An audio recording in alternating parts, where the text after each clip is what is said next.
RWBY Ice Queendom is an adaptation of the fantasy action web series created by the late Monty Oum for Rooster Teeth back in 2013. I'm not very familiar with the original RWBY show. I've seen some clips a very long time ago, but I've never watched a full episode. I just couldn't get into it due to the quality of the presentation and production. When it was announced that the web series was getting the full anime treatment, I decided that I'd finally give it a shot. This new iteration of the series was written by Tao Ubukata and animated by Shaft Animation Studio, which has previously worked on the Monogatari franchise. RWBY Ice Queendom is set in a world where humanity was almost wiped out long ago by creatures known as Grimm. The destruction of humanity was averted by the discovery of something called dust. The show is centered on a group of girls who start attending Beacon Academy, a school led by Professor Ozpin that helps to cultivate the skills of fledgling hunters. After successfully completing an initiation test, the girls form a team with its youngest member, Ruby Rose, assigned as its leader. The other members of Team RWBY include Ruby's older half-sister Yang Xiaolong, a girl from the esteemed Shani family, Weiss Shani, and Blake Belladonna, who is a faunus. Faunus look human but have animal-like characteristics such as a tail or cat ears. Not long after the group is formed, Weiss gets possessed by a sea-like Grimm called a nightmare, causing her to go into a deep sleep. In order to awaken their comrade from her slumber, RWBY and her allies enter Weiss's dream through the power of a nightmare hunter named Xian Saiden. Once inside, they must find and defeat the Grimm before Weiss falls into a deeper sleep and is unable to regain consciousness forever. Given how the show began, I'm a bit disappointed that the majority of it takes place in the dream world. I initially thought that the situation would be resolved in a few episodes, and then the series would move forward, setting up a different conflict in the real world. To be clear, I'm not going to hold my own expectations against the show. It's just unfortunate given the stuff that they set up with the Shani Dust Company, the Faunus, and the terrorist group White Fang. I was expecting the show to focus on the team learning what it takes to be a huntress while facing new types of Grimm and the White Fang. Since a large chunk of the series takes place in Weiss's dream, there isn't enough time for the studio to present more of the world. As a result, it ends up seeming small, with the bulk of the world building accomplished within the first 4 episodes. The first couple episodes establishes the 4 main characters as they get to know each other and fight together for the first time. Being the youngest in the crew, RWBY is the most immature and can seem reckless at times. Her dream has always been to become a huntress like her mother. Despite her confidence in her abilities, she begins to question whether she's fit to lead due to Weiss's disapproval. Weiss is the cause of friction in the group early on because of her attitude towards RWBY and her prejudice against the Faunus and disdain for the White Fang. Weiss's ignorant views causes her to clash with Blake, who left the White Fang in hopes of starting over. Much of Ice Queendom's focus is on Weiss as the team travels across the dream world, frequently encountering an alternate version of her. Weiss's dream world is essentially a manifestation of how she views the world and others around her. This is a cool way to examine a character and explore the show's various themes. One of several themes Ice Queendom tackles is prejudice through Weiss and Blake. Along with its thematic exploration of prejudice, there is also some lip service given to the discrimination faced by the Faunus.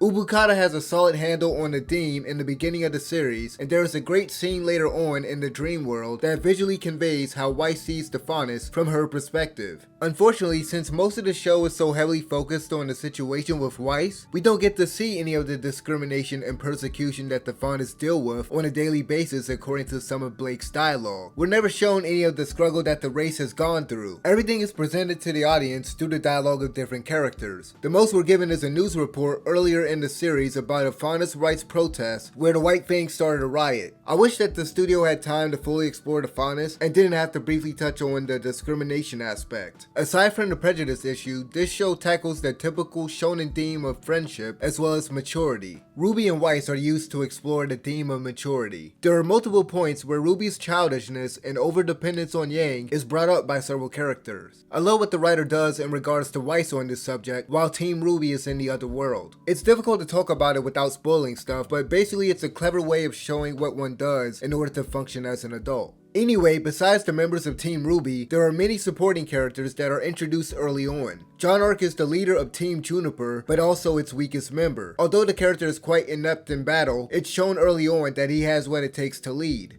John is an okay character that Ubukata uses to naturally introduce different elements to the story, like the concept of aura and a hidden power called a semblance. At one point, RWBY and her friends encounter a robot named Penny as they were attempting to stop a Faunus named Sun that stowed away on a ship. Penny is the oddest, most random addition to this show. Nothing is ever explained about her during her brief appearances. Although she helps the group out a couple times, the character really didn't seem to have a purpose. On the other hand, Sun at least functions as a confidant for Blake. In general, the writing for the characters is decent, with Blake having some of the best lines. While I wouldn't describe the show as slow-paced, it does take several episodes to get into the main conflict. Unfortunately, the first episode set in the dream world was kinda dull. It was simply RWBY doing recon by herself with barely little action until the very end. Luckily, the episodes after that were far more entertaining and feature a lot more action. Ice Queendom's action scenes are way better than I expected them to be. The action is quick and the animation is magnificent for the most part. Unfortunately, the quality of the animation isn't very consistent throughout the series, as some scenes are definitely more impressive than others. There are a few points where RWBY's team fights together, and these were hands down the best sequences in the show, besides the first one in the premiere episode. The bigger action scenes are very dynamic, and the storyboarding is pretty good. Regrettably, the brief instances of bad animation and CG stick out like a sore thumb. For example, there was one scene where RWBY attacks a Grim with her weapon, but you could clearly see it didn't connect with the monster. While the animation is typically good, some of the artwork and backgrounds could be much better. I'm not a fan of this show's art style at all. There's something about the artwork that looks low quality compared to other shonen anime. There were several moments where the art for certain characters looked terrible. It could be the lack of detail in the faces in certain shots. As for the environments, it's kind of a mixed bag. While a portion of the real world areas were visually unimpressive, there were some painted or hand-drawn looking backgrounds that were decent. However, the background quality for the dream world scenes are vastly superior and are rendered with more detail. Also, the areas in Weiss's dream are a lot more visually interesting compared to the other places. The last aspect of the presentation I need to talk about is the soundtrack. Most of the background music is forgettable, save for a couple vocal insert songs that play during certain action scenes. These tracks perfectly complemented and amped up the already exciting fight scenes. If I'm remembering correctly, there were a couple vocal songs that I thought were distracting and didn't really like. Besides the vocal tracks that play in the background during certain moments, there were two scenes where a character just randomly starts singing. Fortunately, these scenes aren't long enough to mess with the pacing, but it did seem out of place. Presentation aside, as a whole, the story is at least above average. The writing isn't as tight as it could have been in a few instances. For example, there is something with John's equipment in the dream world that doesn't quite make sense given a concept that is introduced halfway through the series. There is also something Blake discovers about the White Fang earlier in the show that never got addressed again. I'd say it's a big deal too, considering how the organization is currently perceived by the public. With that said, the main conflict involving the Nightmare has a satisfying conclusion, and the series ends on a fun scene in which the animators flex their skills one last time. All things considered, RWBY Ice Queendom is a decent fantasy series with some awesome fight scenes and a story that adequately utilizes its main characters to tackle its various themes.